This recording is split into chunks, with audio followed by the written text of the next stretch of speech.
So it's been 2 days since Himeko did release. Today I'm here with my first impressions. We're going to be going over all my thoughts leading up to her actual release throughout the times where her kit was changing. And finally, as she did release, as I've used her a good amount to have my opinion, and if I do think I'm going to end up inevitably pulling her or not. So let's get into it.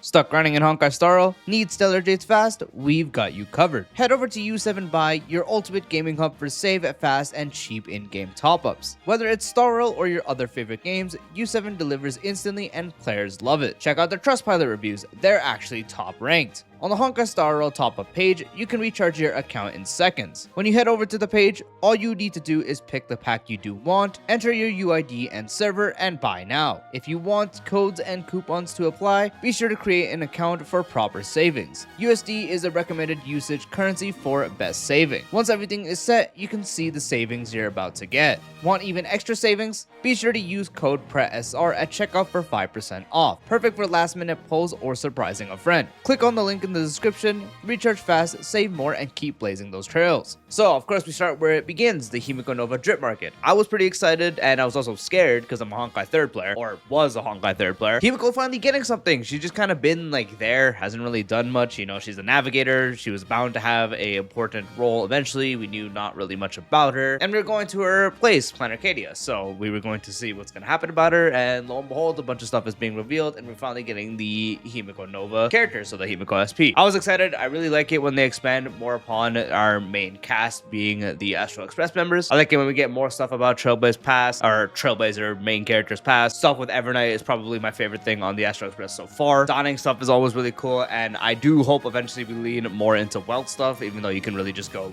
read the Honkai 3rd stuff since he's directly from there. But I really do hope they do something to help the people that maybe don't want to go like back to Honkai 3rd and realize what all this stuff is. Maybe they can expand upon it and he himself explains it.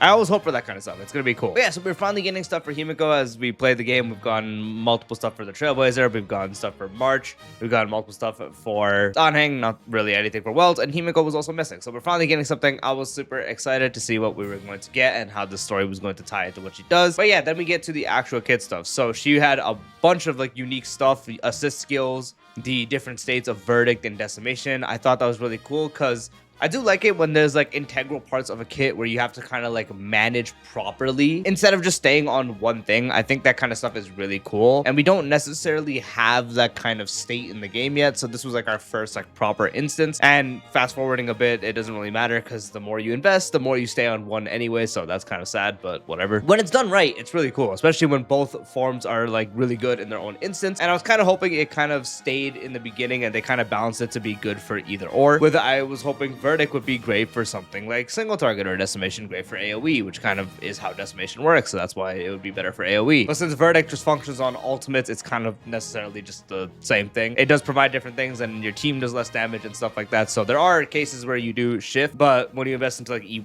E2 and stuff, Verdict ends up just being better overall, especially on teams where you can get ultimate very, very quickly, which a lot of our teammates are able to spam, so that's why Verdict just becomes better and better, so you kind of stay it there. But at least at E0, you get to shift it a bit, so that's pretty cool. And then her also introducing the Trailblaze companion stuff, I think that's really cool. We kind of have like a faction thing where you want to run her alongside Astral Express members. Not only does it open up cool team comps with accurate story pairings, but also opens up to future possibilities with other Astral Express members that may join us in the future, or future SPs of existing characters.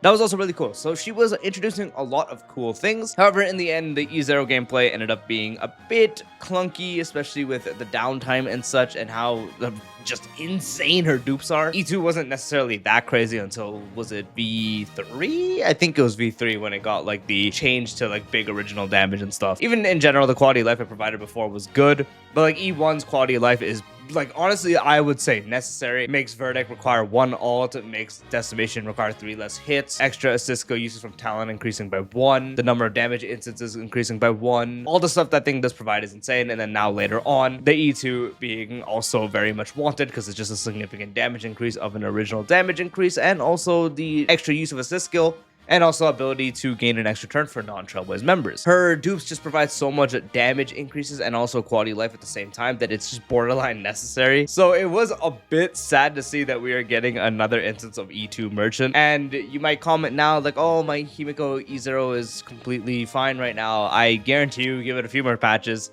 I do very much think her E0 performance is going to fall off a cliff, especially once other teams we have of this patch, such as more relation teams, get completed, depending on what happens to Bladeville and they fully get completed. What's looking like Robin is doing so much for older teams. Hell, even the Fate team can do something. Once that happens, you'll really feel the difference of having E0, and then if you ever decide to get E1 and especially E2, you'll be like, well, damn. It's kind of like a repeat of Finon. When you got Finon when he released, he was able to use a bunch of supports. E0 was completely fine, but very, very quickly and rapidly that died, and his E2 being such an insane increase, which still makes him one of the best DPSs, is kind of what is happening. So it's looking like it's going to be a big repeat. However, this is still like, I don't know. It's just like expected for 0.4 main push for some reason, I guess now. 2 in a row in the exact same position. I don't know, man. It's really sad because I think Himeko is just so fun on like a kit. I think everything she does is super cool. The assist skill management, the changing modes between Decimation and Verdict, bro. I think she could have been such a cool character if they just made her like more better, I guess, at E0. And then maybe tone down the dupes in comparison. So it's more complete at E0 and not like requiring E1, requiring E2. Since I will say, as I did mention, I've used her mainly E0, E1, and E2, of course. Didn't really go past that because I don't ever see a need for me to try that, especially since I'm never going for it myself. At E0, I don't really like using her too much, to be honest, but at E1, I do really like using her, and then E2 is just absurd. Benchmark of a like cone usually would obviously just be a signature. I tried a bit of the free-to-play to obviously get a feel of it. Yeah, not having her like cone or having the Herda like cone and like the Herda signature, the damage increase that you can get from one of those two is insane, especially her own when you pair it with a bunch of other defense shred and ignore sources, such as teammates like Welt, Mortanics. The stuff that provides is insane, but it's really just not as important. The E1, I feel like right now it's mainly to say E1 merchant because the sheer quality of life of that dupe makes her feel so much better to play and just perform so much smoother. Since now every time you use one ultimate from the team in the verdict state, you will now get that extra assist skill proc. Then for decimation, you need 3 less hits. Really good, because that's practically, if there's ever 5 enemies on the field, you just need to hit them all +1, as opposed to almost hitting the entire field 2 times for it to proc. And then you have teammates that are able to do it really quickly, like Welt is able to hit everyone, Blade, if you're running him, can hit everyone, Donheng can hit everyone if you're running him as a support, or not support, sustain. A lot of ways you can go about it, but I think like the way her kit was designed with Decimation Verdict in mind, the new assist skills, really, really cool animations and very beefy animations. She's really cool, and I am kind of just sad that the E0 performance is not to my liking, and I can very much see her struggling a lot at E0, similar to Finon did in just a few patches, shorter than other characters even. That's just the downside of when you have such a broken E2 that does so much for your base kit. Usually that means your base kit is probably not complete, and that becomes borderline required. So unfortunately, she falls into that category. At least for now, it's going to be the E1, because I think that E1 is actually just like borderline necessary. I think she can last a lot longer with the E1. The E2 would obviously be like this character becomes probably the best DPS in the game category, and then with E1, she's like hovering like around the rest. So a lot of my testing and most of it comes from E1 S1, just because 1, I think that's pretty achievable, and 2, I feel like that's like the baseline. E0 S1 runs or E0 S0 runs, I'm not very happy about the performance. Like she can still, of course, like low cycle at that investment, especially if she is to get better after sales later. But I just don't see it happening and staying consistent at the level it's at now in just a very short amount of patches. So that's kind of why I didn't go about testing it around too much. So I mainly hovered the E1, as that just makes her so much smoother to play. And also the fun I feel with that is really cool. I think she is really fun once you do at least have E1 and doesn't really feel bad to use anymore. That's of course a completely subjective opinion. That's just how I feel. You might have a complete blast with her at E0. Personally, I just don't. And at E2, she's just everything that she does, but, you know, on steroids. Original damage increase being the multiplicative stuff, so her damage is insane. Double assist skill instead of just 1. Recovering the assist skill immediately at the start of her turn. And then the extra turn you can give to non-Trailblaze members,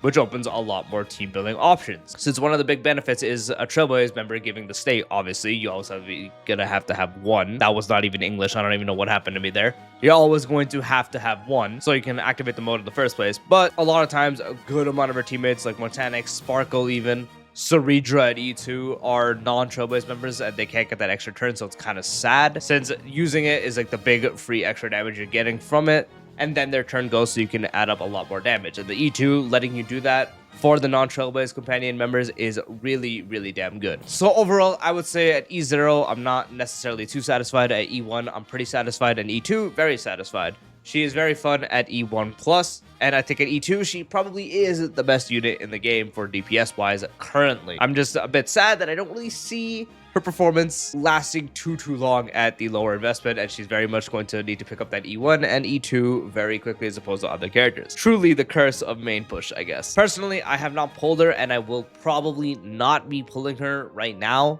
The reason for this isn't even just because of that. Like, I probably would just pick up E1, S1 for now, pick up E2 when I can, and I probably will do something like that on the rerun. However, I have too many damn goals right now. If you guys don't know, I'm going for E6, S5 Gilgamesh. I gotta go for E2, S1 Robin next update, and then into E6, S5 Adventuring SB. Like, I don't get a break. I really don't. And then I also gotta get one more Saridra, because I'm trying to E2 all the heirs. I still do need to get E2 and S1 Donic so I can get him E2 S1 for the heirs. That's like a big project I have going. I want E2 S1 plus every heir.